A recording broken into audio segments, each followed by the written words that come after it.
several days, UT's campus has become a political playground, showcasing many signs encouraging students to exercise their right to vote, and even more, to vote for a certain candidate. Although this is exciting to some students, to others, this first-time voting experience is not worth the trouble or the time. This is due to the state of Tennessee being labeled a red state, or a state whose electoral ballots normally go to the Republican Party. Senior Peyton Branch says this is a primary reason he is not voting.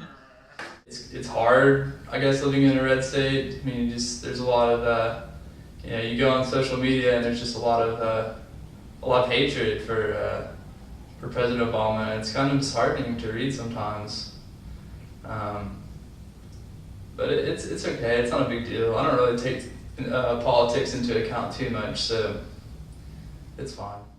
Even though this concern may be more common among Democratic voters, some Republican students feel that their vote would not make a dent in the many Republican ballots that are cast in Tennessee.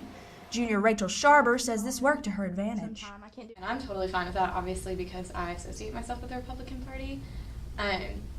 So it honestly worked to my advantage this year because the candidate that I would have chosen if I had voted was voted for by my state.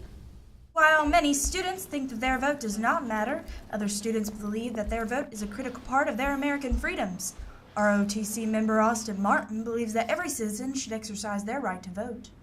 When you know that people have died, when you know that people are being shot at, when you know that people are in Afghanistan and Iraq right now, risking their lives to bring democracy to those countries, and that Iraqis go out to poll stations under risk of terrorist attack, that suicide trucks regularly hit poll stations in Iraq and Afghanistan, and those people still go out and vote because they think it's such an amazing right that they have now that the Americans are there.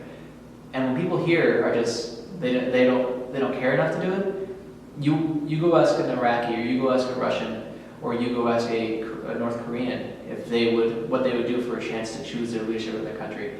And I would be surprised if not every one of them would be far more angry than I am about an American choosing not to exercise their right.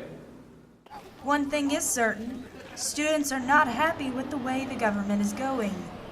People say, you should vote for the lesser of two evils. Well, that's still voting for evil. I think that we're just putting politicians into office and not necessarily leaders. And personally, I think the parties are kind of standing in the way of actual change.